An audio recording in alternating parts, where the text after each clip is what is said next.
তোমার ভালোবাসার মানুষটিকে তুমি এত ভালোবাসো, তার জন্য তুমি তোমার জীবনের মূল্যবান সময়, তোমার ফিলিংস, ইমোশন সব কিছুকে তার ওপর উজাড় করে দেওয়ার পরেও কিন্তু সেই মানুষটা তোমাকে তোমার মতো ভালোবাসে না, ইগনোর করে তোমার মতো ভালোবাসে না। এর অর্থ এটা নয় যে সম্পর্কের প্রথমার্ধেও তোমাকে ভালোবাসতো না, তা কিন্তু না।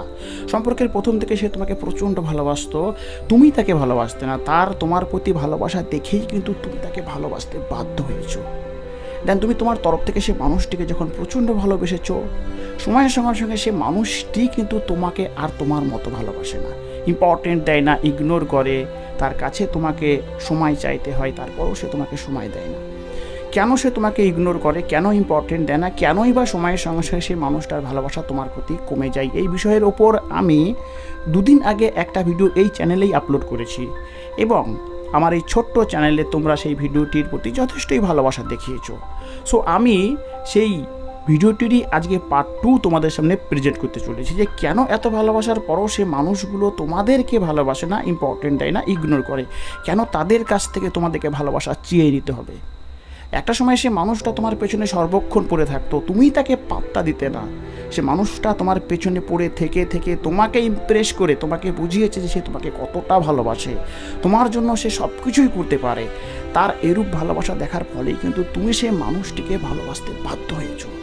তার ভালোবাসা দেখার ফলে তুমি তাকে প্রাণপণ ভালোবাসো, তার প্রতি সব কিছু উজাড় করে দাও। বাট যখন সম্পর্কটা পুরনো হয়ে যায়, তখনই সে মানুষটার সেই ভালোবাসাটা, যে ভালোবাসাটা দেখে তুমি তার সঙ্গে সম্পর্কে যুক্ত হয়েছো, সেই ভালোবাসাটা আর তোমাদের প্রতি থাকে না।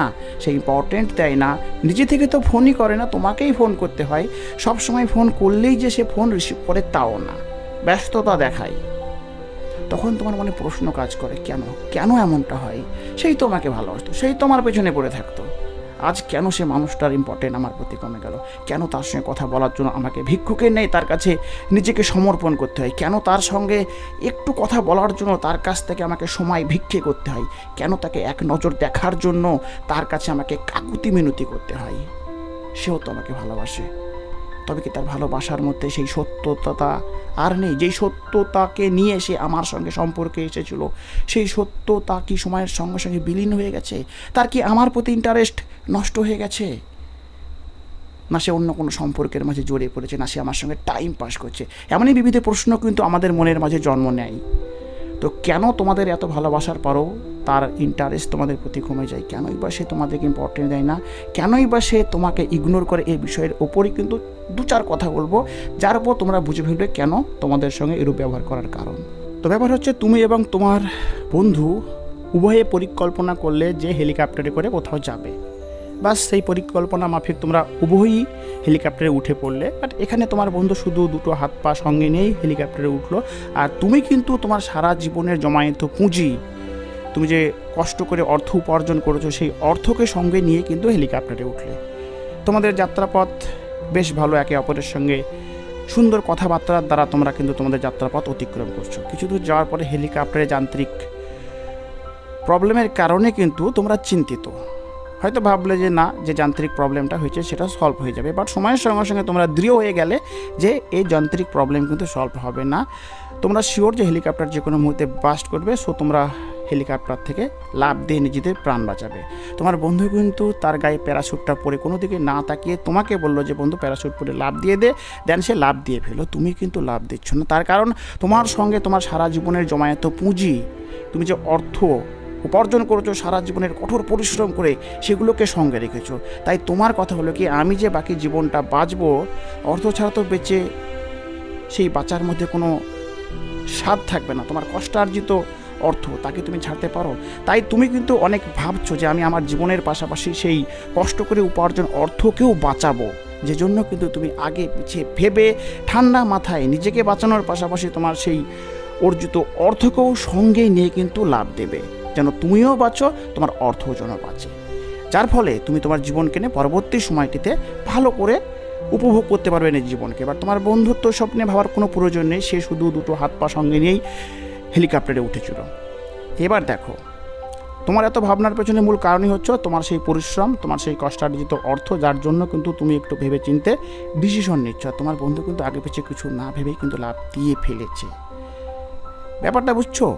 এবার যে মূল বিষয়টাতে আমি পদার্পণ করছি বা পা রাখছি, সেটা হচ্ছে সম্পর্কটির মধ্যে, মানে যে সম্পর্কটার মধ্যে তুমি জড়িত রয়েছে তোমার ভালোবাসার মানুষটার সঙ্গে, সে মানুষটার সঙ্গে সম্পর্কে জড়িত থাকাকালীন তুমি তোমার তরফ থেকে ভালোবাসার সম্পর্কটার মধ্যে অনেক এফোর্ট লাগাও, অনেক পরিশ্রম করে সেই সম্পর্কটাকে তিলে তিলে গড়ে তোলো, যেভাবে একটা চারা গাছকে গড়ে তোলে, যার জন্য তোমার কাছে তোমার সম্পর্কটা কিন্তু খুবই মূল্যবান। তুমি কখনো চাও না সেই সম্পর্কটা ভেঙে যাক, যেভাবেই হোক সম্পর্ককে বাঁচানোর জন্য তুমি তোমার তরফ থেকে প্রচণ্ড এফোর্ট লাগাও যে না, এই সম্পর্কটাকে আমি তিলে তিলে গড়ে তুলেছি, এখানে আমার খুব এফোর্ট আছে, পরিশ্রম আছে, ইমোশন আছে, ভালোবাসা আছে।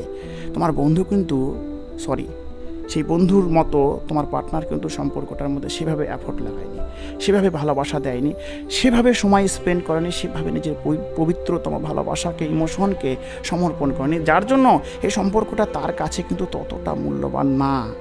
যার ফলে হয় কি, সম্পর্কটার মাঝে তুমি এফোর্ট লাগানোর ফলে, তুমি ভালোবাসা দেখানোর ফলে, তুমি পরিশ্রম করার ফলে, তুমি সম্পর্কটাকে বাঁচানোর ফলে তোমারই কিন্তু সম্পর্কটাতে বেশি চাহিদা থেকে থাকে। তাই বারবার তুমি সেই মানুষটাকে ফোন করে সেই মানুষটার সঙ্গে কথা বলার চেষ্টা করো, সম্পর্কটাকে বাঁচানোর চেষ্টা করো, তুমি নিজেকে নত করে সে মানুষটার সঙ্গে সম্পর্কটা বারবার ভাঙার মতো সিচুয়েশন হলে সেটাকে জোড়া লাগাও। তোমার ভালোবাসার মানুষটা তো সম্পর্কটার মধ্যে সে মূল্যবান সময়কেও ইনভেস্ট করেনি, তার যে ইমোশন সেসবকেও সেভাবে ইনভেস্ট করেনি, যার জন্য তোমার ভালোবাসার মানুষটার সম্পর্কটাকে নিয়ে তেমন কোনো মাথা ব্যথাই নেই, তোমারই মাথা ব্যথা। তুমি সম্পর্কটাকে বাঁচানোর চেষ্টা করো।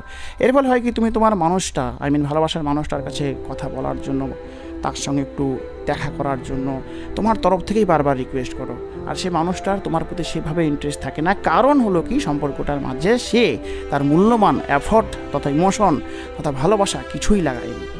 তাই আমাদেরকে করতে হবে কি, সে মানুষটার তরফ থেকে কেয়ার, ভালোবাসা, সম্মান, রেসপেক্ট পেতে গেলে সমপরিমাণ তাকেও সম্পর্কটার মধ্যে এফোর্ট লাগানোর সুযোগ দিতে হবে।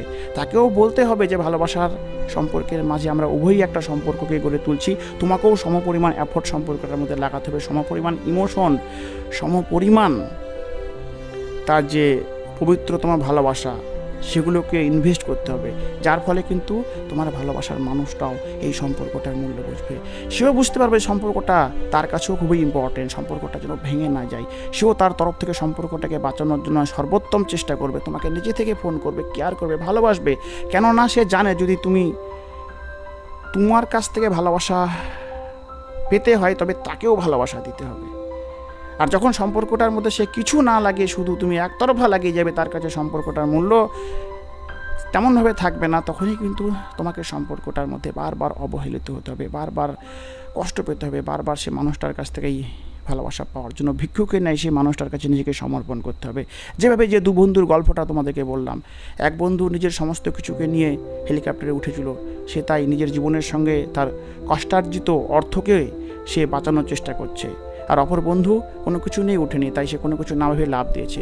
অনুরূপভাবে সম্পর্কটার মাঝেও তুমি তোমার তরফ থেকে সব কিছু লাগিয়ে দাও, তাই সম্পর্কটাকে বাঁচানোর জন্য, সম্পর্কটা তোমার কাছে মূল্যবান বলেই সে মানুষটার কাছ থেকে এফোর্ট পাওয়ার তুমি বারবার চেষ্টা করো। আর সে মানুষটা বারবার তোমাকে অবহেলা করে, তার মূল কারণই হচ্ছে সে মানুষটা তো সম্পর্কটার মধ্যে তেমন কিছু লাগায়নি, তুমি তো তাকে লাগানোর সুযোগও দাওনি। সে মানুষটা তো শুধু পেয়েই গেছে সম্পর্কের মধ্যে, কোনো সময় দেওয়ার প্রয়োজনীয়তা মনে করেছে, তাই তার দ্বারাও সম্পর্কটার মধ্যে ইনভেস্ট করানোর পথ প্রশস্ত করে দাও, তাকেও ইনভেস্ট করতে দাও, যার ফলে তার কাছেও সম্পর্কটা তোমার মতোই ভ্যালুয়েবল হবে এবং সে তোমাকে ইম্পর্টেন্ট দিতে বাধ্য হবে। ইগনোর করবেন না, আমি গ্যারেন্টি দিলাম।